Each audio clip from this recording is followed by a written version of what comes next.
Welcome to episode number 134 of Educate and Rejuvenate the podcast.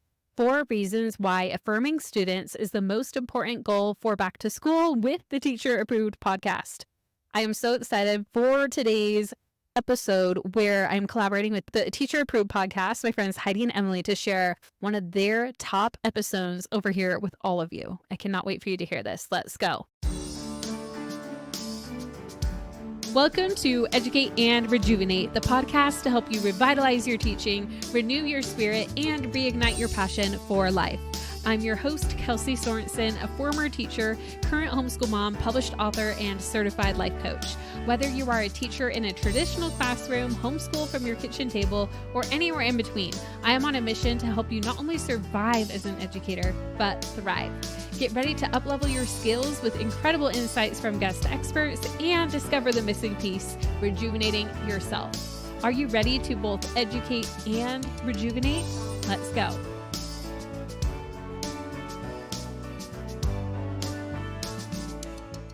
Okay, welcome back to the podcast. I hope you're having a great summer so far. And maybe you've heard by now, but I am back this summer for the 3rd year in a row to be doing double episodes with you. So we'll have an episode every Tuesday and an episode every Friday. Now, my friend Emily from the dynamic duo at Second Story Window and host of the Teacher Approved podcast, which is Emily Stevenson and Heidi Van Natter. They are sisters. They are amazing. And they co-host the Teacher Approved podcast together, which is so fun because it's 2 of them talking together. It's like you're having a coffee chat with some of your best friends. It's amazing. Today, what we're doing, Emily reached out to me to collaborate in this way. She's like, hey, what if we do a podcast swap? I hadn't done this for a while, but that's where one of their episodes goes on my podcast, and then one of my top episodes goes on their podcast. And so for their podcast, I picked the episode from a while back called The Simple Mindset Trick that just might blow your mind or change your life or something like that. And it's really where I talk about the very basics of the self-coaching model. If you haven't listened to that episode, feel free to hop over to their podcast and listen to it, or find it on the Educate and Rejuvenate feed here, either way.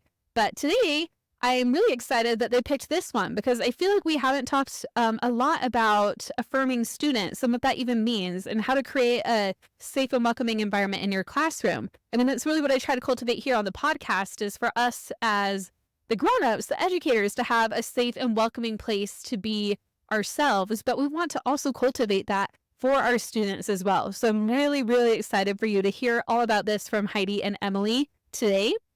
But before we dive into that, this is one of the 2 ways that Emily and Heidi invited me to collaborate with them this summer. I am also part of their back-to-school audio summit called the Summer Teacher Talks. Now, what that is it's kind of like a summit, but it's all via podcast. It's an audio summit where you can just sign up for it. It's free.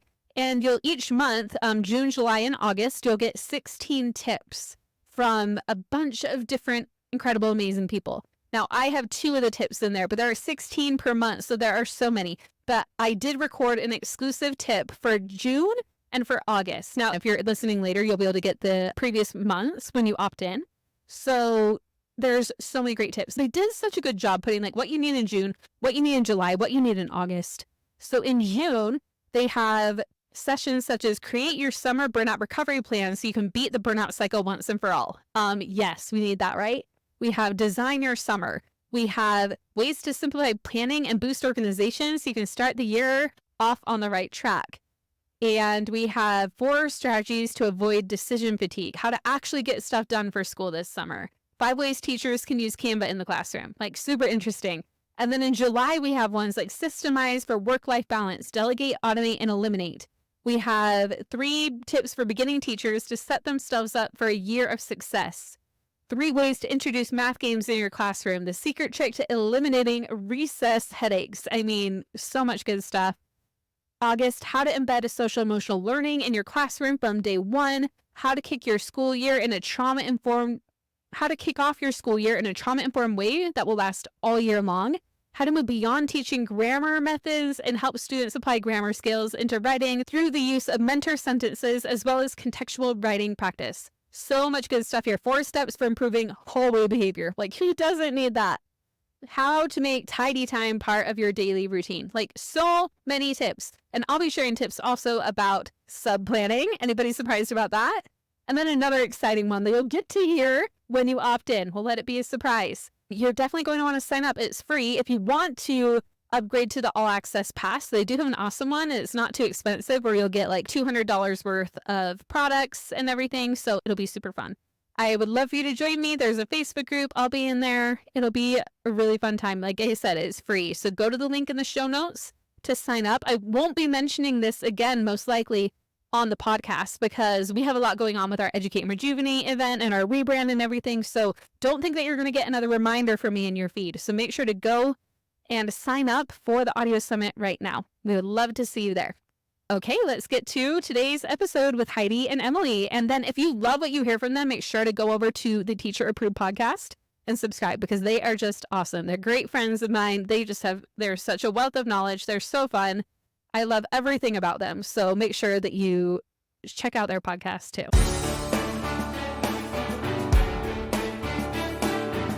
Hey there! Thanks for joining us today. In today's episode, we're discussing why affirming should be your number one goal at back to school and sharing a teacher-approved tip for learning students' names. We start our episodes with a morning message just like we used to do at morning meeting in our classrooms.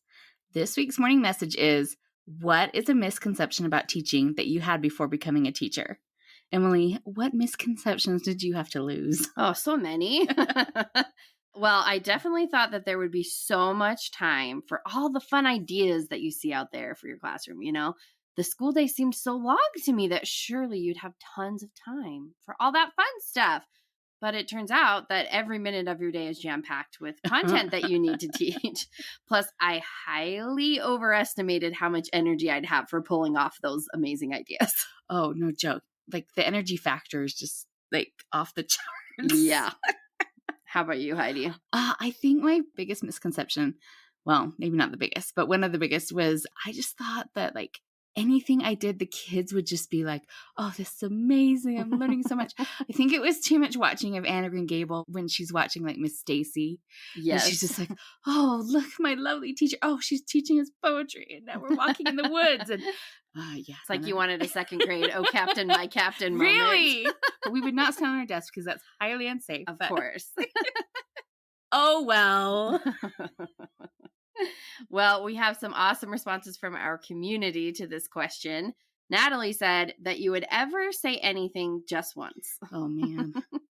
Christine said, I didn't know I would be teaching grandparents, parents, aunts, uncles, etc. how to help kids learn. Oh, yeah, the adult education aspect. Yeah. Stacy said that I'd make enough money to have a house, a car, and pay my school loans. Oh, ouch. That's a sad one, but it's realistic. Roberta said, I thought it was just 8 to 4. Oh, that might have been the first one I had to leave. Yeah, and Teresa's goes right along with that because she said that my brain would turn off when I drove out of the parking lot. Worrying about this or that, prep and planning, extracurricular, etc. It's 24/7, doesn't end. And Wendy said that summers were off. Hilarious. You're just not paid for all the work you're going to do in the summer. Janet said that if I was kind, the kids would love me and behave nicely in class. But surely that does help. I believe it does help. It does. Kathy said that I could get everything I planned taught. Oh, yeah. Oh, yeah. And Maggie said that the way you decorated your room was all you needed to worry about for the first day. Which is exactly the sort of thing we're going to be talking about in the upcoming episodes, because we all know there is a lot more than that you need to worry about. But when you're a new teacher, you kind of don't know that. I definitely spent a lot of time, of my very limited time this summer before my first year, working on classroom decorations for my camping theme. Oh, I think we all did that because that was like the one thing you could control. We'd love to have you join the conversation over in our Teacher Approved Facebook group, or on Instagram at Second Story Window, and that is with a 2. One thing we've learned over the years is that before you start planning anything for the classroom, you need to begin with the end in mind. Yeah, we are much more effective as teachers if we choose activities with an outcome in mind rather than just choosing something because it looks fun, even if that is sometimes fun. As we get ready to dive into more back-to-school related topics here on the podcast this summer, we knew we needed to start with the foundation, your goals. So today we are talking about the 4 most important back-to-school goals and the reasons why we think affirming should be the most important. But don't worry if you are deep in the mode of, I don't want to talk about school yet. These goals, I think, are abstract enough to give you something to think about while you relax at the pool without making you feel like you've got to immediately tackle your whole to-do list. Yes. But if you are itching to dive into that to-do list, these 4 goals will give you the framework to identify what's most important to you and how you can get started working on that. Heidi, why don't you tell us how you identified these goals as the key to back-to-school success? I would be happy to. So, like with most great ideas in life, these goals are the result of shower thoughts. Somehow, when you're in the shower, suddenly all the mysteries of the world become clear. Yeah, that was definitely the case here. I was washing my hair, mulling over how to be intentional with my first week of school plans. As you do in the showers. Yes, of course, as you do. What else did you think about? And there are so many fun back to school ideas out there, but obviously I couldn't do them all. So I wanted a way to be certain that I was really focusing on what truly mattered most. Obviously, I needed to be teaching, and there are all of the assessments to give. Setting up procedures and routines are also a huge part of starting the year, but it kind of felt like there was a missing piece in my plan. So after a little more thought, I guess, while I was rinsing out the shampoo, I realized that I needed to include relationship building or connection. Ding, light bulb moment. And that felt like I had 4 really solid goals. So I wanted an easy way to remember them because, I don't have any paper in the shower. So the beginning of the year already has that acronym of BOY, boy, right? So I started playing around with that. And I quickly realized that if I changed connecting to affirming, I had ATTA BOY. And I think affirming is a better word for it anyway. So my 4 goals became affirming, training, teaching, and assessing at the beginning of the year. Atta boy, so good. If you're wondering the kind of stuff we get excited about, it's acronyms and lists. Well, what else do you need? I knew that almost any activity that I could choose to start the school year would naturally fall into one of those categories. They're pretty broad categories. So instead of choosing an activity and then trying to see what goal it supported, I wanted to flip that. I wanted to plan with a purpose. So I looked at the blank spaces in my schedule and decided which attaboy goal fit my students' needs most at that time. And then I would choose an activity in support of that goal. Yes, so we're beginning with the end in mind. Let's look at those goals a little deeper. So the first A in ATTA is affirming. Affirming is creating a space that's safe and welcoming and nurtures a feeling of community. And obviously, we're going to talk more about that in just a minute. But what's up next in the acronym? So then we have the first T, which stands for training. Training means having a clear picture of how the class should run and a plan to explicitly teach how things should be done. This also means dedicating a significant amount of time at the beginning of the year to train kids on procedures and routines. Everyone's favorite. The second T is the actual teaching that needs to happen. At the beginning of the year, teaching is more about reviewing content from the previous year and easing into the year's curriculum content. And we are also teaching when we start to introduce the academic routines like number of the day that we will be using all year. Yeah, totally. And the last A is for assessing. Assessing looks like making informal, observational assessments of academic and social strengths and struggles. It means monitoring how well students are able to meet expectations. And of course, there's some formal assessment that has to happen at the beginning of the year too. I didn't always have the goals in this order. My first instinct was to lead off with assessing and teaching. Even after so many first days of school, I'm still just itching to get things up and running. I just want to start diving into my units and making headway with the curriculum. Yeah, I think we can all relate to that feeling. But really having all of those first days of school also helped remind me that academics are not the most important part of starting the year. As vital as training, teaching, and assessing are, they will not be as effective as they could be if I neglect the relationship building that comes with affirming. Yeah, it goes back to that old saying, your students don't care how much you know until they know how much you care. Yeah, and that's why I rearranged the letters so that affirming is leading the pack. Oh, excellent change. So today we're going to talk about what affirming is, why it's so important, and how to implement it at the start of the school year. So, what do we mean when we say affirming? We touched on that a little bit a few minutes ago. But for our back to school purposes, affirming means intentionally creating a peaceful classroom that's safe and welcoming to students. It's looking for opportunities to give students ownership and choice. It's striving to recognize each student as a unique individual who contributes to our classroom community in valuable ways. And of course, it's also providing time for fun and community building activities. Okay, Heidi, so why is affirming so important? Well, there are a few very compelling reasons to make it your main priority. First of all, affirming builds connection. When we focus on affirming our students, we are investing in a relationship with each student and teaching them the skills to build relationships with each other. And that's really powerful. Yeah. Another reason affirming is so important is that it helps you create a safe space for your students. We want our classrooms to feel like a haven from whatever else is going on in their lives, a place where they feel completely safe and accepted just as they are. Focusing on affirming our students is how we create that safe space. And, we know that the clock is ticking. That pressure is real. Only 140 or so math lessons stand between you and that end of year testing. Yikes. But when that pressure starts to creep in, remind yourself that creating a sense of belonging isn't just about a feeling. It actually has a direct impact on learning. And that's the next reason why affirming is so important. When students feel accepted and included, it improves their academic performance. Woohoo! Mind blown, right? Kids who feel valued are willing to keep trying when things get hard.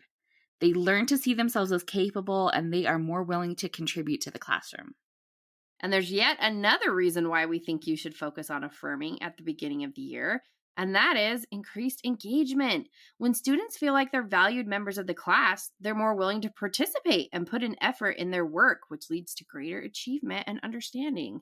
And students who feel included in an affirming classroom community are more likely to behave positively. They're more willing to follow the rules, and they understand how to work through problems. Yeah, and our favorite tool for managing behavior problems is to prevent the problems from occurring in the first place. And taking time to build connections is the foundation to that success. Yeah, students who are engaged are way less likely to be creating classroom management problems. Overall, creating an affirming classroom promotes academic growth, emotional well-being, and social development. And it makes teaching easier and more enjoyable by increasing student engagement and minimizing potential behavior problems. So, have we convinced you yet? Affirming is definitely the most important goal for back to school. So, how do we make it happen? It might surprise you to learn that affirming is actually one of the few things you can do for your students before they even arrive at school. That is so crazy, but you're totally right. If you have enough time between getting your class list and the first day of school, you really can start the affirming with some kind of home contact before school starts. I actually taught with a coworker who made home visits to each of her students before school started. It was epic, but I was not that dedicated. Well, also we're introverts, so that sounds really hard. Oh my gosh. But I mailed a letter to each student, and it was a printed letter. It wasn't even handwritten. But for a kid to get a letter in the mail, even if it's a form letter, is still exciting. Yeah, a couple of my kids have had letters come from their teachers during the summer, and one even had a teacher that came to our house actually before school started. And that really did impress me and made my child so excited to start school. And with technology, there's so much you can do now. You could do a welcome to our class Zoom call or upload a video tour of the new classroom to a private YouTube account. My kids' teachers have done that one too. We'd get to watch a video of their teacher and get a peek at what's waiting for them when they arrive. It's a great way to help calm any new school year anxiety. And it's especially exciting for kids if they see their name somewhere in the room already. Yeah, names are so important. I don't think we can underestimate that. I think for simplicity's sake, a lot of teachers use student numbers to label things, and that's fine. But each student's name should be visible somewhere in the room, even if that's just on the door. Yes, names should be on the door or at the very least just outside the door. That could be a cute door decoration or just a list of names posted next to the room number.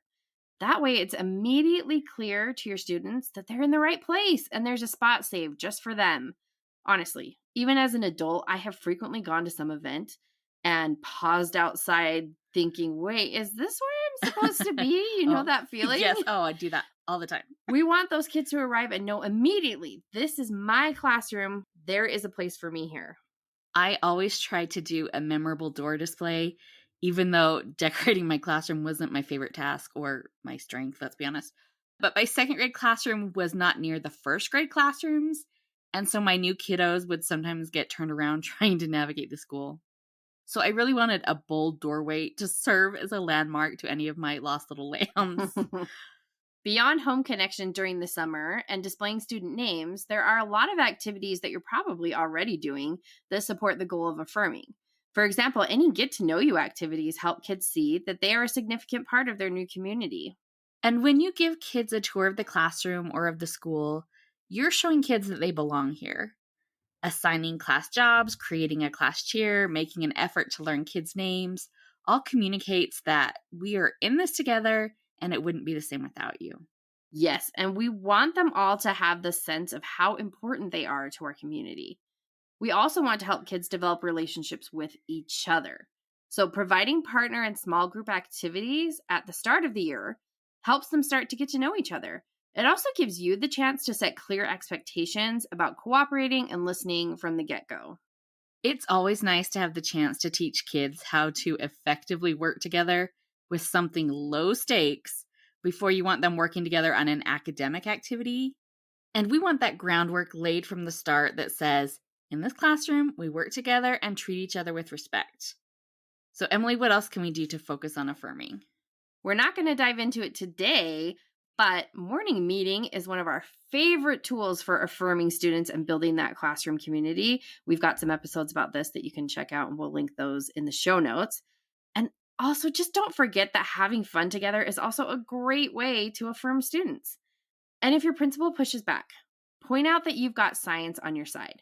Social activities like talking and laughing trigger the release of oxytocin. Oxytocin is a hormone that helps us bond with others. Positive social bonds are what foster a sense of psychological safety. And it's when students feel psychologically safe that they are more likely to actively participate in discussions, ask questions, push through challenging assignments, and communicate properly. I hope these days most principals wouldn't even question time spent on this at the beginning of the year, but it's good to be prepared if you aren't so lucky in the admin department. That's rough. Another aspect of affirming is clearly setting expectations. And that might not be the most obvious choice, but understanding what's expected of you is what allows you to feel safe in a new place. Sometimes I think teachers are reluctant to jump into discussing rules and procedures because they don't want to bring down the vibe, so to speak. But really, the opposite is true. Being upfront with our expectations actually makes kids feel safer. They don't have to worry that they're making a mistake. I've actually become really passionate about this, that this is actually one of the nicest things you can do for your students is to make it clear up front. Because much like I've had that experience of feeling unsure if I was in the right place, I also know what it feels like to feel uneasy somewhere because I don't know what to expect. It's a gift to your students to let them know from the start exactly what they can expect in your classroom. Plus, if you are clear about your expectations from the get-go, they don't have to wonder what kind of teacher they have. One of the things that I always taught early on was how to walk in the hallway. And by early on, I mean the morning of the first day. Yeah. And this served a lot of purposes. It got the kids up and moving after sitting for a while. It taught the procedures. But I think it also gave them a good insight into their teacher. So I had a huge pet peeve about classes walking past my room and causing a distraction. So I refuse to let my students be the ones distracting other classes. Yeah. And this is straight out of the Fred Jones book, Tools for Teaching, which I think is out of print, but it's very much worth tracking down. It's our favorite book to give to new teachers. He recommends that when your class isn't meeting your expectations of hallway behavior, you stop, turn them around, and have them walk back and try again. So that is just what I did. On the first day, I made sure my students got several experiences turning around and trying again. I did this partly because I wanted them to know that I was serious about holding them to a high standard, but I also wanted them to know that I was okay with mistakes. I wasn't mad. I wasn't flustered. I was just always completely calm. I wasn't blaming them. I just wanted them to know, hey, you're going to mess up sometimes. That's okay. We can fix it together. Showing your students what they can expect from your classroom and from you as a teacher really is a great way to affirm your students to make them feel more comfortable. So as you start planning your new school year, even if that's just like in the back of your brain at the pool, use the ATTA BOY framework to help you be intentional. Start by thinking about the outcome you want in that particular area, then consider what part of the ATTA BOY framework might best apply to the situation: affirming, training, teaching, and assessing. Then, with one of those areas in mind, decide how best to specifically meet your goal. And don't underestimate the importance of affirming. Not only is it essential to creating a positive classroom climate, but it does make your other goals of training, teaching, and assessing more effective too. We'd love to hear your ideas for building an affirming classroom community. Come join the conversation in our teacher-approved Facebook group, or connect with us at Instagram at Second Story Window, and that's with the 2. Now let's talk about this week's teacher-approved tip. Each week we leave you with a small, actionable tip that you can apply in your classroom today. This week's teacher-approved tip is learn how to pronounce your students' names correctly. Heidi, tell us more about this. So names are just so important to who we are as people. They're one of the first possessions we have. They matter a lot. And I think it's pretty common that we have at least one new student on our class list who has a name that might be unfamiliar to us. And that is a call to make the effort to learn how to say that name correctly. So Jasmine Bradshaw at First Name Basis on Instagram shared 5 ways to sensitively learn to say a name that's unfamiliar to you. And I just thought that these tips were so good, I thought we should pass them along. So tip number 1 is to ask them to repeat it. You could say something like, "I'm sorry, I didn't catch that. Could you repeat your name for me?" Tip 2 is to ask for some guidance by saying something like, "Could you pronounce your name for me?" Tip 3 is to ask, what would you like to be called? And that can be useful for even names that are already familiar to you. So you might have an Elizabeth on your class list and you don't know if she prefers Elizabeth. I taught an Elizabeth who was straight up an Elizabeth. Or maybe she likes to be Lizzie or Beth. Oh, I've got one in my neighborhood that's Elizabeth, but she goes by Libby. Oh, yeah. And I would not have guessed that. And that brings us to tip 4. Don't give someone a nickname they didn't ask for. Sometimes we might do that out of affection, like calling Nate the Great. Looking at you, Ted. Sometimes it's less affectionate, like, "I can't pronounce Vincenzo, so I'm going to just call you Vince." Either way, the expectation is that they have to be okay with whatever you decide to call them, and that is just rude to place that burden on them. And tip 5 is to make sure they know that you are willing to make an effort. Sometimes a student might give you a nickname to call them, and if you think that they might be doing that because they don't want to cause a problem, they don't want to make a scene, it's okay to ask something like, "Are you sure? I'm happy to learn your name. I want to call you what you want to be called." And I have had that happen several times with students, so be on the guard for that. We all want to be respectful, so those tips are useful for any time we meet someone and not just for the students in our class. If you want more tips like that, on Instagram, you can check out firstname.basis or listen to the First Name Basis podcast, and we'll link to her in the show notes. She is a great resource. To wrap up the show, we are sharing what we're giving extra credit to this week.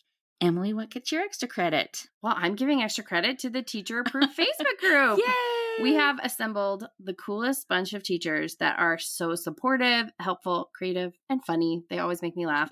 Every time someone asks a question in the group, I get so excited to see what ideas our group members will have for them. It's just a happy place to be. So if you're not in the teacher-approved Facebook group yet, please come join us. We'd love to have you. Yes, we've been waiting for you. We have a spot saved just for you. But sorry, we didn't put your name on the door. Heidi, what gets your extra credit? Okay, well, this is a hard topic change. Okay, we're doing a wild swing.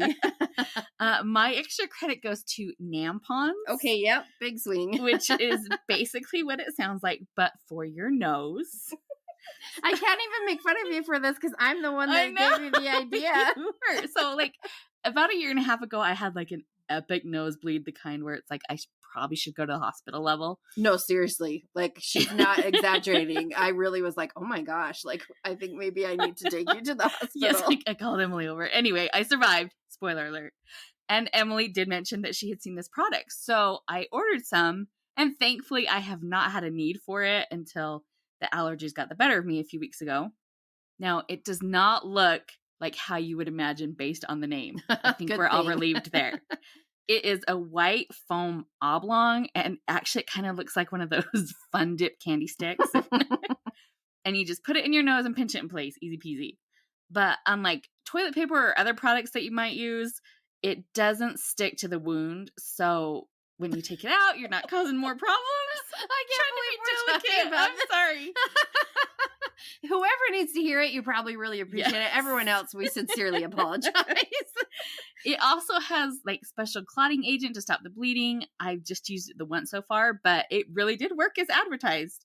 Stop the bleeding really fast. The only problem I found was needing 2 hands to get the package open. Well, one of my hands was trying to pinch my nose, so that was tricky. Have to see if you can come up with a good method for that. So if you were like a sports mom and your kids are getting bloody noses all the time, or I could see these being really useful in the classroom, but I would definitely get an okay from the principal first, because you don't want to get in trouble for administering medication, even if it is just a foam stick. Yeah, always double check. That's it for today's episode. Be intentional about planning lots of time for affirming at the start of the school year, and don't forget our teacher-proof tip to learn how to correctly pronounce your students' names.